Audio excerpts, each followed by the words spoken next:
Hello students, I am Bhanu sir. Coordinate geometry के extra questions को आगे कंटिन्यू करेंगे।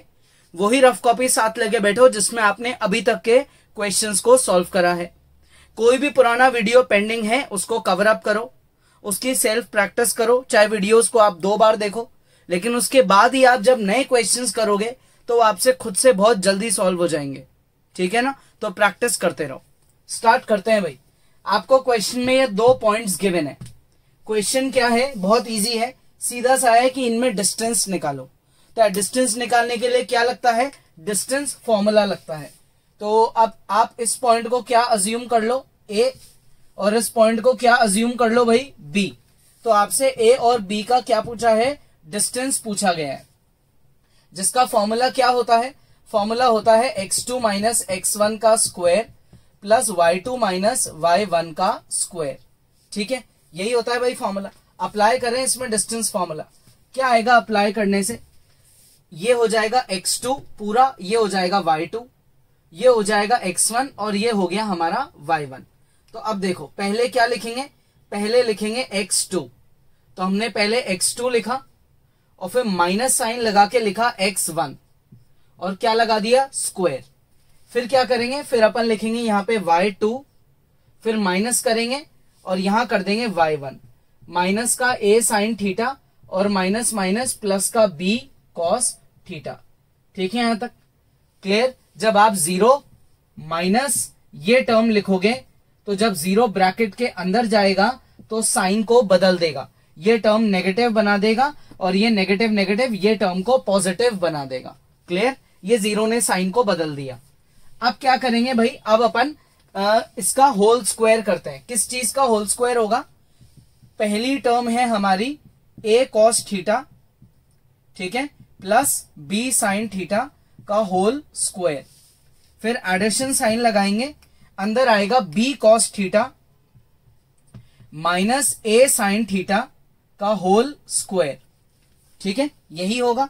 अब इसके स्क्वायर को क्या करते हैं अपन? इवैल्यूएट कर देते हैं। पहले वाले ब्रैकेट में कौन सी आइडेंटिटी लगेगी? a प्लस बी का होल स्क्वायर, और दूसरे ब्रैकेट में लगेगी a माइनस बी का होल स्क्वायर। ठीक है, तो ये हो गई आइडेंटिटी से a square plus b square, a square plus b square plus 2ab, 2ab sine theta cos theta, 2ab sine theta cos theta, a square plus b square plus 2ab। Clear? यहां तक आगे बढ़ाएं इसको। ये हो जाएगा भाई मेरा b square cos square theta, फिर plus a square sine square theta. ठीक है, और ये हो गया माइनस का 2ab sine theta cos theta. पहले वाले ब्रैकेट में आइडेंटिटी लग रही है a plus b whole square, next bracket में आइडेंटिटी लग रही है a minus b whole square. ये पूरी नेगेटिव टर्म इस पॉजिटिव टर्म से कैंसिल आउट हो गई। अब क्या करें? अब देखो, बहुत इजी हो गया क्वेश्चन। इसमें से और इसमें से a स्क्वायर कॉमन आ रहा है तो आप कॉमन निकाल लो। a स्क्वायर जब आप कॉमन निकालोगे तो अंदर बचेगा cos square theta plus sine square theta. इन दोनों में से क्या कॉमन आ रहा है? b स्क्वायर कॉमन आ रहा है, तो अंदर आएगा साइन स्क्वायर थीटा और प्लस कॉस स्क्वायर थीटा। ठीक है, यहां तक sine square plus cos square, sine square plus cos square क्या होता है? ये होता है 1। Sine square plus cos square क्या होता है? ये होता है 1। ये आप किसमें सीख चुके हो? ट्रिग्नोमेट्री में। नहीं सीखा तो अब आने वाले चैप्टर्स में सीख जाओगे। ये ट्रिग्नोमेट्रिक फंक्शंस होते हैं जिनकी एक आइडेंटिटी होती है। आइडेंटिटी क्या होती है? Sine square theta plus cos square theta is equal to 1। इस सिंबल को अपन थीटा बोलते हैं। इस सिंबल को, इसको क्या बोला जाता है? थीटा। तो sine square theta plus cos square theta 1 होता है, sine square theta plus cos square theta 1 होता है। तो a square into 1 plus b square into 1। ठीक है, तो अंडर रूट में क्या आ गया भाई? अंडर रूट में आ गया हमारा a square plus b square. Under root में क्या आ गया? a square plus b square. Clear? Easy है क्वेश्चन, बहुत इजी है और सीधा सा किस पे बेस्ड है? डिस्टेंस फॉर्मूले पे। तो अब आप क्या करोगे? पॉज करो और एक बार इसको खुद से ट्राई करो। नेक्स्ट है question number 17। A is length of one side of an equilateral triangle. A is length of a side of an equilateral triangle ABC. Equilateral triangle की तीनों साइड्स बराबर होती है, इक्वल लेंथ की होती है. आपको ट्राइंगल की जो साइड है उसका लेंथ गिवन है स्मॉल a, लेंथ गिवन है. बेस जो है BC, ट्राइंगल का बेस है BC, जो किस पे लाई करता है, एक्स एक्सिस पे, जिसमें जो B है वो ओरिजिन पे लाई करेगा. B पॉइंट ओरिजिन पे लाई करता है. फाइंड करो coordinates of the triangle if it lies only in first quadrant. अब यार पहली बात, फर्स्ट क्वाड्रेंट क्या होता है? जब आप ग्राफ बनाते हो तो हॉरिजॉन्टल एक्सिस एक्स एक्सिस होता है, वर्टिकल एक्सिस वाई एक्सिस होता है, पॉइंट ऑफ इंटरसेक्शन ओरिजिन होता है. ये सबसे पहला क्वाड्रेंट होता है फर्स्ट, जिसमें एक्स और वाई दोनों पॉजिटिव होते हैं. सेकंड क्वाड्रेंट में एक्स नेगेटिव होता है, वाई पॉजिटिव होता है. थर्ड क्वाड्रेंट में दोनों ही नेगेटिव होते हैं. फोर्थ में एक्स पॉजिटिव होता है, वाई नेगेटिव होता है. क्वेश्चन में बोला गया जो ट्राइंगल का पॉइंट बी है वो ओरिजिन पे लाई करता है. जो ट्राइंगल का बेस है, बेस वो एक्स एक्सिस पे लाई करता है, मतलब यहां पे हुआ बेस. ठीक है. अब वैसे देखो, देखा जाए तो बेस इधर भी हो सकता था, बेस इधर भी हो सकता है, इधर भी हो सकता है, लेकिन ये केस कंप्लीटली रिजेक्ट हो गया, क्योंकि ट्राइंगल अगर यहां बनेगा तो या तो ऊपर बनेगा या नीचे बनेगा, लेकिन फर्स्ट क्वाड्रेंट में तो बिल्कुल भी नहीं बनेगा. फर्स्ट क्वाड्रेंट के हिसाब से हम इस केस को रिजेक्ट कर देते हैं. अब मेरा ट्राइंगल या तो ऐसे बनेगा उल्टा, या बनेगा ऐसे सीधा, तो मेरा ये केस भी रिजेक्ट हो गया, क्योंकि ये तो फोर्थ क्वाड्रेंट में चले गया. मेरा ट्राइंगल फर्स्ट क्वाड्रेंट में है, यानी कि सिर्फ एक ही पॉसिबल केस है. ठीक है, तो अपने को सिर्फ इस पे ही दिमाग लगाना है. क्लियर यहां तक? इन केस फर्स्ट क्वाड्रेंट लिखा हुआ नहीं होता तो अपन चारों केसेस लेते, फर्स्ट सेकंड थर्ड फोर्थ, चारों केसेस, तो बहुत लेंदी हो जाता क्वेश्चन. लेकिन अभी जो है सिर्फ फर्स्ट क्वाड्रेंट की ही बात हो रही है, तो अपन उसके अकॉर्डिंग ही सोचेंगे. तो अपन जो ग्राफ बनाते हैं उसमें सिर्फ फर्स्ट क्वाड्रेंट को ही हाईलाइट करेंगे, जिसमें एक्स और वाई दोनों पॉजिटिव होते हैं. ट्राइंगल का बी पॉइंट ओरिजिन पे लाई करता है, और ये हमारा इक्विलेटरल ट्राइंगल है. इसका जो बेस है BC वो एक्स एक्सिस के ऊपर लाई करता है. ट्राइंगल की साइड की जो लेंथ है वो लेंथ है A. ये लेंथ क्या है भाई? ये लेंथ हमारी A के इक्वल है. तीनों लेंथ्स बराबर होती है क्योंकि इक्विलेटरल ट्राइंगल है. AB, AC, BC तीनों इक्वल है किसके? A के. क्लियर है यहां तक? Since point B is on origin, किस पे है हमारा पॉइंट B? ओरिजिन पे. देयरफॉर पॉइंट B के कोऑर्डिनेट्स हो गए हैं 0,0. पॉइंट B के कोऑर्डिनेट्स क्या हो गए हैं? 0,0. एक पॉइंट तो आ गया. अब जो C पॉइंट है वो किस पे लाई कर रहा है? एक्स एक्सिस पे. ये हमारे ट्राइंगल का बेस है, तो ये जो C पॉइंट है ये किस पे लाई कर रहा है? एक्स एक्सिस पे. तो हम यहां लिखेंगे since point C lies on x axis, therefore हमारे C पॉइंट के कोऑर्डिनेट्स क्या हो जाएंगे? A,0. दूसरा कोऑर्डिनेट 0 क्यों रहेगा? क्योंकि एक्स एक्सिस पे हमेशा y का कोऑर्डिनेट 0 होता है, और ये जो लेंथ है ये A के इक्वल है, तो इसका x कोऑर्डिनेट हो जाएगा A. इसका x कोऑर्डिनेट क्या हो जाएगा? A. C पॉइंट हो गया हमारा A,0. C पॉइंट क्या हो गया? A,0. तो आपके पास कितने पॉइंट आ चुके हैं? आपके पास आ गए हैं यहाँ पे 2 पॉइंट B और C. अब आपको लास्ट क्या निकालना है? Point A. लास्ट क्या निकालना है? Point A. तो अपन यहां एक कंस्ट्रक्शन करते हैं. कंस्ट्रक्शन क्या है? AD परपेंडिकुलर बनाते हैं किस पे? BC बेस पे. AD एक परपेंडिकुलर बनाते हैं किस पे? BC बेस पे. ये परपेंडिकुलर बन गया. ठीक है. Since AD is perpendicular to BC, therefore AD BC को क्या करेगा? बाइसेक्ट करेगा.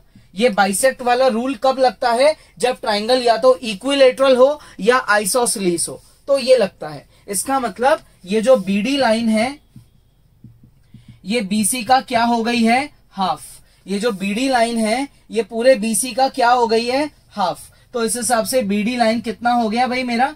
ये लाइन हो गई A/2. पूरी लाइन है A, तो ये आधी लाइन कितनी हो गई? A/2. ठीक है यहां तक? ये लेंथ है मेरी A के इक्वल. अब मैं इस ट्राइंगल में क्या करूंगा? पाइथागोरस थ्योरम लगा दूंगा. इन ट्राइंगल ABD, इस ट्राइंगल में मेरा एंगल D 90 डिग्री है. तो पाइथागोरस थ्योरम क्या होता है? पाइथागोरस थ्योरम होता है AD square plus BD square is equal to AB square. ठीक है, AD square plus BD square, BD है A/2 का स्क्वायर कर दिया, ये रहा BD A/2 इसका स्क्वायर कर दिया, और AB जो है उसकी लेंथ है मेरी कितनी? A के इक्वल, तो उसका भी स्क्वायर कर दिया। ये चीज इधर जाके माइनस हो जाएगी, तो ये हो गया A square minus A square upon 4, तो AD स्क्वायर की वैल्यू हो गई 4A square minus A square upon 4, तो AD की वैल्यू हो गई भाई, AD स्क्वायर की वैल्यू हो गई 3A square upon 4, AD square की वैल्यू हो गई 3A स्क्वायर अपॉन 4। तो इस हिसाब से मेरी AD की वैल्यू क्या निकल जाती है? इस हिसाब से मेरी AD की वैल्यू निकल जाती है √3/2A। ये जो AD हाइट है, ये हाइट मेरी कितनी निकल गई? √3/2A। तो अब ये हॉरिजॉन्टल डिस्टेंस, ये मेरा क्या है? A/2, और ये मेरा वर्टिकल डिस्टेंस कितना है? √3/2A। So therefore horizontal distance जो है वो बनता है x कोऑर्डिनेट, हॉरिजॉन्टल डिस्टेंस क्या बनता है? x कोऑर्डिनेट, और वर्टिकल हाइट क्या बन जाती है? y coordinate. तो x कोऑर्डिनेट मेरा हॉरिजॉन्टल डिस्टेंस बन चुका है, और वर्टिकल हाइट मेरी क्या बन गई है? y coordinate. तो ट्राइंगल का B पॉइंट है 0,0, ट्राइंगल का C पॉइंट है A,0, और ये ट्राइंगल का A पॉइंट है। सबसे इंपॉर्टेंट ही A पॉइंट को निकालना है, जिसकी वर्किंग यहां से इतनी लंबी है। पहले कंस्ट्रक्शन करा, कंस्ट्रक्शन ने बाइसेक्ट करा, बेस का हाफ करा, राइट ट्राइंगल सेलेक्ट करा, उसमें पाइथागोरस थ्योरम लगाया, उससे हाइट का स्क्वायर करा, स्क्वायर से स्क्वायर रूट करके हाइट निकाली, हाइट जो है वो बन गई y कोऑर्डिनेट, और लेंथ, हॉरिजॉन्टल लेंथ बन गई x कोऑर्डिनेट। ये रूल है, हर पॉइंट में हॉरिजॉन्टल डिस्टेंस x कोऑर्डिनेट होता है और वर्टिकल डिस्टेंस y कोऑर्डिनेट होता है, रूल है ये। क्लियर?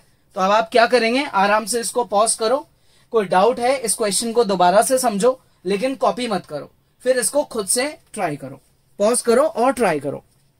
नेक्स्ट क्वेश्चन नंबर 18, ये भी अच्छा क्वेश्चन है, ढंग से समझेंगे इसको। Base BC of N equilateral triangle ABC lies on y axis. Base जो है वो y एक्सिस पे लाई करता है, y वर्टिकल एक्सिस होता है, मतलब इस बार ट्राइंगल का बेस ऐसे नहीं है, ऐसे है। ठीक है, y पे है। Coordinates of point C, 3 point में से एक पॉइंट के कोऑर्डिनेट हमको गिवन है 0,-3। ओरिजिन जो है वो मिड पॉइंट है किसका? बेस BC का, जो y एक्सिस पे लाई करता है। BC lies on y axis, origin उस BC का मिड पॉइंट है, तो पॉइंट C और पॉइंट A फाइंड करो। तो आपका जो ट्राइंगल है उसमें y एक्सिस पे क्या आ रहा है? बेस आ रहा है। ये आपने दोनों एक्सिस बना दिए x और y। ठीक है, यहां पे आपका ये बेस आ गया, ये पॉइंट है B, ये पॉइंट है हमारा C, ये पॉइंट आ गए B और C। ओरिजिन क्या है? मिड पॉइंट है। C पॉइंट के कोऑर्डिनेट्स हमको गिवन है 0,-3। अब जो ट्राइंगल है यार, वो ट्राइंगल कैसे बनेगा? ट्राइंगल तो दो तरीके से बन सकता है, क्योंकि इस बार क्वाड्रेंट की तो बात करी नहीं इन्होंने, यानी कि ट्राइंगल इधर भी बन सकता है और ट्राइंगल इधर भी बन सकता है। ये दो पॉसिबिलिटीज है ट्राइंगल बनने की। ठीक है, क्लियर? या तो ट्राइंगल उस तरफ बनेगा, पॉजिटिव x पे A पॉइंट लाई करेगा, या इधर बनेगा तो नेगेटिव x पे पॉइंट A लाई करेगा। ये दो पॉसिबिलिटीज है। ये लेंथ मुझे क्या गिवन है? 3 गिवन है। क्यों गिवन है 3? क्योंकि इसका कोऑर्डिनेट है 0,-3, यानी कि आप ओरिजिन से 3 स्टेप नीचे आए हो। ठीक है, तो सबसे पहली बात, सिंस पॉइंट C क्या है? 0,-3 and origin is mid point. Origin is mid point. किसका मिड पॉइंट है? ओरिजिन बेस BC का। ओरिजिन जो है वो मिड पॉइंट है। सो देयरफॉर ये हमारा जो लेंथ है OC, ये OB के इक्वल हुआ विच इज 3। OC और OB इक्वल हुए विच इज 3। ये 3 तो ये भी 3 के इक्वल। तो इसके हिसाब से हमारा पॉइंट B कितना निकला? पॉइंट B निकला 0,+3, क्योंकि B पॉइंट ऊपर जा रहा है तो पॉजिटिव कोऑर्डिनेट आएगा। सी पॉइंट नीचे है तो नेगेटिव कोऑर्डिनेट, बी पॉइंट ऊपर है तो पॉजिटिव कोऑर्डिनेट। तो आपके पास बी पॉइंट आ गया, सी पॉइंट ऑलरेडी गिवन था, अब सिर्फ बचा है पॉइंट ए। सिर्फ ए पॉइंट पे मेहनत करनी है, जो या तो इधर हो सकता है या उधर हो सकता है। ठीक है, ये राइट एंगल ट्राइंगल है, क्योंकि ऑब्वियसली ओरिजिन पे हमेशा एंगल क्या बनता है, 90 डिग्री। पूरे बेस की अगर लेंथ की बात करें तो वो लेंथ 6 निकलेगी, 3 ऊपर 3 नीचे। ठीक है, पूरा बेस बी सी क्या होगा, O B plus O C which is 3 plus 3। तो बेस बी सी की लेंथ कितनी हो गई, 6। अब एक बात बताओ, अगर ये इक्विलेटरल ट्राइंगल है, since A B C is an equilateral triangle, ये इक्विलेटरल ट्राइंगल है तो इसका मतलब ए बी, ए सी और बी सी सब बराबर। ये 6 है अगर पूरा, तो ये भी 6 है, ये भी 6 है, ये भी 6 है, ये भी 6 है, हर तरफ 6 की लाइन बनेगी क्योंकि ये इक्विलेटरल ट्राइंगल है। तो अब ये जो ऊपर वाला छोटा ट्राइंगल है A O B, in triangle A O B, इस ट्राइंगल में जो एंगल ओ है वो 90 डिग्री है, एंगल ओ 90। तो इसमें मैं पाइथागोरस थ्योरम लगाता हूं, तो ये आएगा A O square plus B O square is equals to A B square. A O square plus B O square is equal to A B square. ठीक है, A O square plus B O square, 3 का square is equal to A B यानी कि 6 का square. ठीक है, तो इससे A O square plus 9 is equals to 36। तो ए ओ स्क्वायर कितना निकला, ए ओ स्क्वायर निकल गया 27। सो देयरफॉर ए ओ क्या निकलेगा, plus minus under root 27। Under root 27 को आप क्या लिख सकते हो, इसको आप लिख सकते हो 3 बार 3 करके। 3 बार 3 लिखोगे तो 2 3 का जो पेयर बनेगा उसमें से एक 3 बाहर आ जाएगा, तो ए ओ की वैल्यू निकलेगी प्लस माइनस 3√3। ए ओ की वैल्यू क्या निकली, प्लस माइनस 3√3। अगर पॉजिटिव वैल्यू लेते हैं तो पॉजिटिव एक्स पे पॉइंट आ जाएगा, नेगेटिव वैल्यू लेते हैं तो नेगेटिव एक्स पे पॉइंट आ जाएगा। अपने को दोनों लेने हैं, सो देयरफॉर हमारा जो पॉइंट ए है वो क्या हो गया, वो पॉइंट ए हो गया प्लस माइनस 3√3, 0। 0 क्यों कर रहे हैं, क्योंकि पॉइंट ए एक्स एक्सिस पे लाई करता है। जो भी पॉइंट एक्स एक्सिस पे होगा उसका वाई कोऑर्डिनेट 0 होगा, ये तो फिक्स है। चाहे वो पॉजिटिव एक्स पे लाई करे या नेगेटिव एक्स पे लाई करे, वाई कोऑर्डिनेट तो 0 होगा। अब अगर पॉजिटिव एक्स पे है तो पॉजिटिव 3√3 ले लेंगे, और अगर नेगेटिव एक्स पे है तो नेगेटिव 3√3 ले लेंगे। तो दोनों ऑप्शंस करेक्ट है, क्योंकि क्वेश्चन में मेंशन नहीं करा गया है कि ट्राइंगल पॉजिटिव एक्स पे बनेगा या नेगेटिव एक्स, इसलिए अपन ने किसी भी केस को रिजेक्ट नहीं करा है। समझ गए? ठीक है, क्वेश्चन इजी है। इसमें सी पॉइंट की लेंथ निकल गई, उससे बी की लेंथ आ गई, बी का कोऑर्डिनेट आ गया, फिर पाइथागोरस थ्योरम लगा के ए ओ लेंथ निकाल ली, है ना, क्योंकि ट्राइंगल की साइड क्या बन चुकी है, 6। पाइथागोरस थ्योरम से ए ओ आ गया, पॉजिटिव नेगेटिव करके उससे हमारा पॉइंट ए आ गया। ठीक है, वर्किंग जो है वो थोड़े से स्टेप्स आपको ज्यादा मे बी क्यों लगते होंगे, क्योंकि हम एक एक स्टेप आपको लिख के समझा रहे हैं, एक एक चीज। ये सारी गिवन इक्विलेटरल ट्राइंगल गिवन लिखा, फिर उसका रीजन लिखा, इससे क्या फायदा हुआ, फिर ट्राइंगल में पाइथागोरस थ्योरम का पूरा फॉर्मूला लिखा, उसकी स्टेटमेंट, उसकी वर्किंग करी, शिफ्टिंग करी, स्क्वायर रूट निकालना सिखाया। तो ये स्टेप से 1-2 स्टेप ज्यादा हो जाते हैं, लेकिन इससे मिस्टेक नहीं होती और क्वेश्चन ढंग से समझ आता है ना। तो कोई डाउट है आप इसको दोबारा से समझो, लेकिन कॉपी मत करो, पॉज करके इसको खुद से ट्राई करो। ठीक है, तो आज के क्वेश्चंस इंपॉर्टेंट है। आज के क्वेश्चंस में डायग्राम बनाना भी बहुत इंपॉर्टेंट है, बिकॉज उसके बिना आपको समझ में नहीं आएगा कि हमारा ट्राइंगल कहां पे लाए करता है। गिवन क्या है, फाइंड क्या करना है, वो डायग्राम से ज्यादा क्लियर होगा। क्लियर? तो नेक्स्ट क्लास में अपन आगे पढ़ेंगे।